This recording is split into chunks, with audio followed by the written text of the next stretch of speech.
जय Hind everyone, welcome to Tesla Academy. तो आज हम जो टॉपिक पढ़ेंगे दैट इज़ कंस्टेंट मोशन। तो इसमें जो पहला हम पढ़ेंगे दैट इज़ स्ट्रिंग कंस्टेंट। उसके बाद में हम देखेंगे इसमें wedge constant and then will see rod constant. String constant, when two objects are connected through a string and if the string have the following properties. कि जैसे कि मान लीजिए कि दो ऑब्जेक्ट है ना, उनको हमने क्या करके रखा है, एक स्ट्रिंग से बांध के रखा है। ये जो स्ट्रिंग है इसका लेंथ L होगा। अब आपको पता है अगर हम इसको पुल करते हैं दोनों तरफ से, कुछ फोर्स लगाते हैं तो क्या होगा, ये जो स्ट्रिंग है रियल लाइफ में क्या होता है, स्ट्रिंग का थोड़ा सा लेंथ एक्सटेंड हो जाता है, लेकिन जो हमारे क्वेश्चन है उसमें मान के चलेंगे इट इज़ इन एक्सटेंसिबल, मतलब कि इसका लेंथ चेंज नहीं हो सकता है। जो हमारा स्ट्रिंग होता है उसमें हमेशा क्या होना चाहिए, टेंशन होना चाहिए। जब भी हम क्वेश्चन करेंगे तो जिस क्वेश्चन में स्ट्रिंग स्लेक होगा वहाँ पे हमारा क्वेश्चन हो ही नहीं सकता है।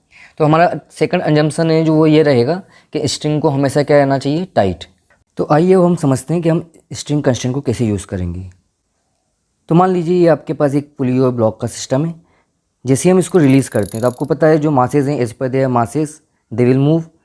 तो हमको क्या करना पड़ता है, यहाँ पे जो दोनों स्ट्रिंग है उनमें टेंशन फाइंड आउट करना है, और जो तीनों ब्लॉक्स हैं हमारे M1 M2 M3 उनका एक्सेलरेशन फिगर आउट करना है हमको। तो क्या होता है जब भी आपके पास इस टाइप की प्रॉब्लम्स होती हैं तो क्या होता है, हमारे पास 3 ब्लॉक्स हैं और 2 पुलीज हैं, तो हम यहाँ से टोटल 4 इक्वेशन बना सकते हैं। लेकिन जो हमारे वेरिएबल्स होते हैं वो 5 होते हैं, जैसे कि M1 M2 M3 तीनों का एक्सेलरेशन, और जो पुली 1 और पुली 2 के ऊपर जो स्ट्रिंग्स हैं उन दोनों का टेंशन।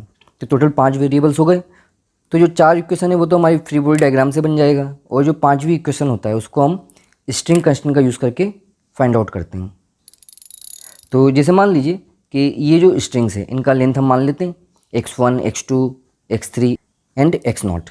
अब हमको पता है, जैसे हमने अज्यूम किया है स्टार्टिंग में कि जो स्ट्रिंग है उसका लेंथ चेंज नहीं होता है, तो हम क्या करते हैं जो स्ट्रिंग्स है उनको हम लिख लेते हैं। तो जो पहले हमारी पुली 2 के ऊपर स्ट्रिंग है उसका लेंथ हम L1 मान लेते हैं, वो कितना होगा x3 प्लस x0।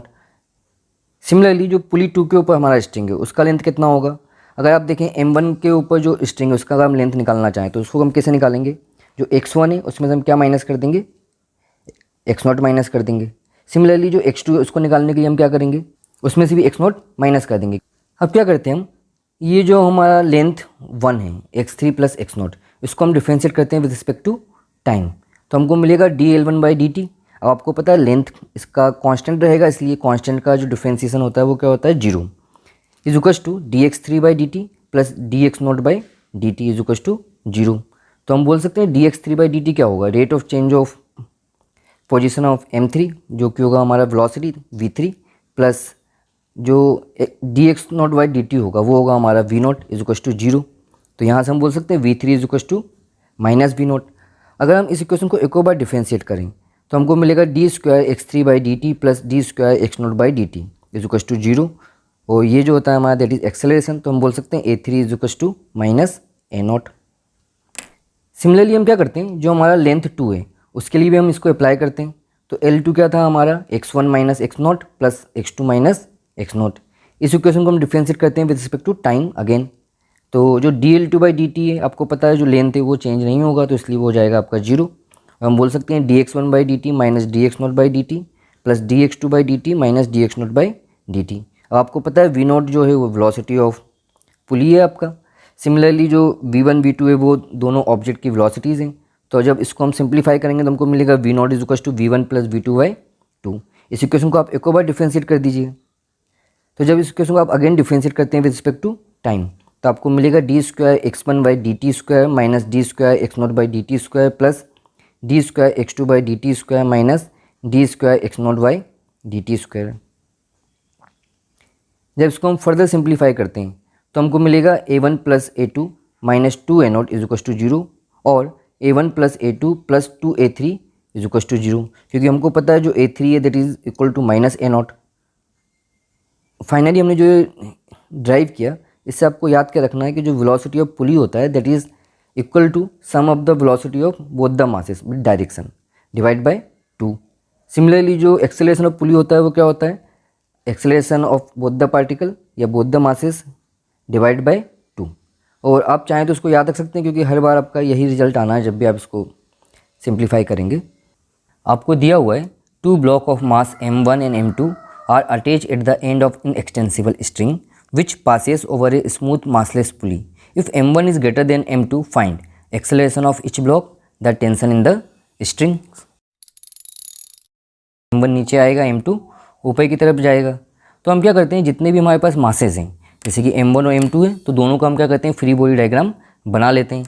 तो m1 जो है उसके ऊपर फोर्स लग रहा है नीचे की तरफ m1g, ऊपर की तरफ t1, और जो उसका एक्सेलरेशन है दैट इज़, हम नीचे की तरफ माना हुआ है हमने, बिकॉज m1 इज़ हेवियर, तो वो हमने मान लिया a1। सिमिलरली हम क्या करते हैं, सेकंड ऑब्जेक्ट लेते हैं दैट इज़ m2, तो उसके ऊपर नीचे की तरफ फोर्स लग रहा है m2g, ऊपर की तरफ t2, और जो एक्सेलरेशन है उसका ऊपर की तरफ दैट इज़ a2। हम क्या करते हैं, ये जो हमने फ्री बॉडी डायग्राम बनाया है, इसके बाद हम क्या करते हैं, दोनों ऑब्जेक्ट से एक एक इक्वेशन को लिख लेते हैं। तो हमको मिलेगा m1g minus T is equal to m1a1, that is equation 1, and t minus m2g is equal to m2a2, equation 2। अब हम क्या करते हैं, स्ट्रिंग कंस्टेंट का यूज़ करते हैं। तो स्ट्रिंग कंस्टेंट का कैसे यूज़ करेंगे, हम बोल सकते हैं acceleration of pulley is equal to a1 plus a2, right, divide by 2। तो अगर यहाँ पे हमने a1 को पॉजिटिव माना है तो a2 ऑटोमेटिकली नेगेटिव हो जाएगा, क्योंकि a1 is toward downward and a2 is toward upward. और आपको पता है जो पुली है आपका दैट इज़ फिक्स ऑलरेडी, तो वो तो मूव करेगा नहीं, तो उसका एक्सेलरेशन कितना होगा, 0। तो यहाँ से हम बोल सकते हैं a1 is equal to a2 is equal to a, that is और equation number 3। Now using the equation 1, 2 and 3, तो हमको मिलेगा एक्सेलरेशन is equal to m1 minus m2 into g by m1 plus m2। और सिमिलरली अगर हम यहाँ पे टेंशन के लिए सॉल्व करेंगे, एक्सेलरेशन का वैल्यू हम इक्वेशन में पुट कर देंगे, या तो 1 में या 2 में, तो हमको टेंशन मिलेगा 2m1 m2 by m1 plus m2 into जी। अच्छा, एक चीज़ आपने यहाँ पे नोटिस किया होगा कि मैंने t1 इक्वल टू t2 को t लिख दिया। इसका रीज़न ये है कि हमने इस क्वेश्चन में कंसिडर किया हुआ है पहले से कि जो फ्रिक्शन है पुली में वो 0 है, मतलब इट इज़ फ्रिक्शनलेस, एंड हमने ये भी माना हुआ है कि जो पुली है हमारा that is massless. A system of 3 masses m1, m2, m3 are shown in figure. The pulley are smooth and massless. The string are massless and inextensible. तो ये हमारा assumption भी होता है, ये हमको दिया हुआ भी है पहले से। तो ये हमारा सिस्टम है, जैसे हम इसको रिलीज़ करेंगे तो आपको पता है m1, m2, m3 मूव करेंगे। तो अब हम क्या करते हैं, हमारे जो तीनों मासेस हैं और जो पुली है p2, इनका हम क्या करते हैं, फ्री बॉडी डायग्राम ड्रॉ करते हैं। तो अगर मैं m1 का देखूँ तो m1 के ऊपर फोर्स लग रहा है t1 ऊपर की तरफ और m1g नीचे की तरफ। सिमिलरली अगर आप m2 को देखेंगे तो उसमें क्या है, ऊपर की तरफ लग रहा है t2 और नीचे की तरफ m2g। ऐसे आप m3 को देखेंगे तो m3 में क्या है, ऊपर की तरफ तो लग रहा है t2 और नीचे की तरफ लग रहा है m3g। अब हम क्या करते हैं, इनका एक्सेलरेशन जैसा है हम मान लेते हैं कि a1 ऊपर की तरफ है, a2 नीचे की तरफ है, a3 नीचे की तरफ है। तो जब मैं m1 के लिए इक्वेशन लगाता हूँ तो मुझे मिलता है t1 minus m1g is equal to m1a1, that is my equation number 1। फिर हम m2 के लिए लगा सकते हैं, तो वहाँ पे क्या मिलेगा मुझे, m2g minus t2 is equal to m2a2। ऐसे ही हम m3 के लिए इक्वेशन लगाएंगे तो हमको मिलेगा m3g minus t2 is equal to m3a3। ये हमारी इक्वेशन नंबर 3। और आपको पता है कि जो पुली है, पुली तो मासलेस है, तो उसका जो नीचे का टेंशन और ऊपर का टेंशन वो क्या होगा, बराबर। तो हम बोल सकते हैं ऊपर की तरफ जो टेंशन लगा है दैट इज़ t1 एंड नीचे की तरफ टेंशन लगा है that is t2, right. So total tension toward the down side 2t2, ऊपर की तरफ t1, so we can say t1 is equal to 2t2। जो इक्वेशन नंबर 5 हम यूज़ करते हैं that is by using the string constant. तो वो कैसे हम यूज़ करते हैं, आपको याद रखना है formula, acceleration of pulley is equal to जो दोनों साइड के जो ब्लॉक है उनका एक्सेलरेशन डिवाइडेड बाय 2। सो यहाँ पे जैसे हम इसको सॉल्व करते हैं तो हमको मिलता है acceleration of pulley is equal to that is equal to a1 is equal to a2 plus a3 by 2, that is और इक्वेशन नंबर 5।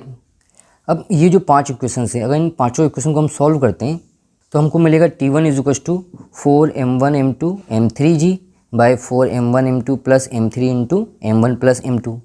ऐसे हम एक्सेलरेशन को निकाल सकते हैं that is 4m1 m2 plus m1 m3 minus 3m2 m3 divide by 4m1 m2 plus m3 into m1 plus m2 and whole का multiply with g।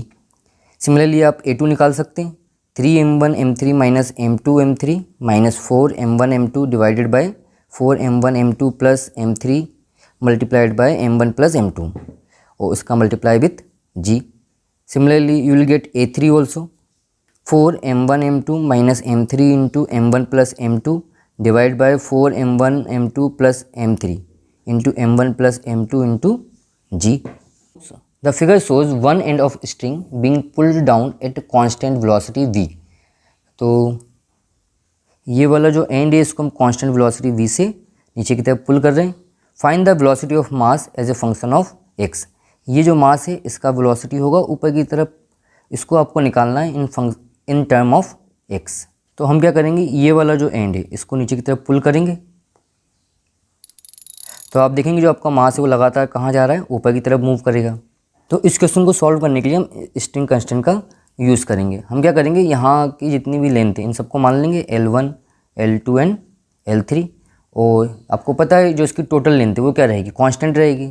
इस diagram में जैसे कि हम देख सकते हैं कि ये जो लेंथ है हमारा, ये कितना है x और ये लेंथ कितना है y। ये हमको दिया हुआ है b और ये भी दिया हुआ है b। तो हम L2 निकाल सकते हैं, that is root over X square plus B square. Similarly जो L3 होगा ये भी कितना होगा, X square plus B square. तो जो टोटल लेंथ हो जाएगा हमारा L2 L3 और ये वाला हो जाएगा L1 को हम बोल सकते हैं y। तो यहाँ पर जो टोटल लेंथ हो जाएगा हमारा that is 2 times root over X square plus B square plus y is equal to L। अब इस इक्वेशन को हम क्या करते हैं, डिफरेंशिएट करते हैं विद रिस्पेक्ट टू टाइम। ये ना हमारा मेथड है हर बार सॉल्व करने का। जैसे कि आपको वेलोसिटी चाहिए तो एक बार डिफरेंशिएट करिए और एक्सेलरेशन चाहिए तो एक और बार डिफरेंशिएट कर दीजिए।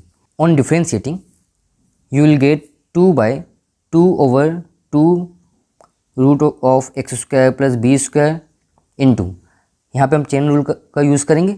तो जो एक्स स्क्वायर है उसका हो जाएगा 2x और बी स्क्वायर का हो जाएगा 0।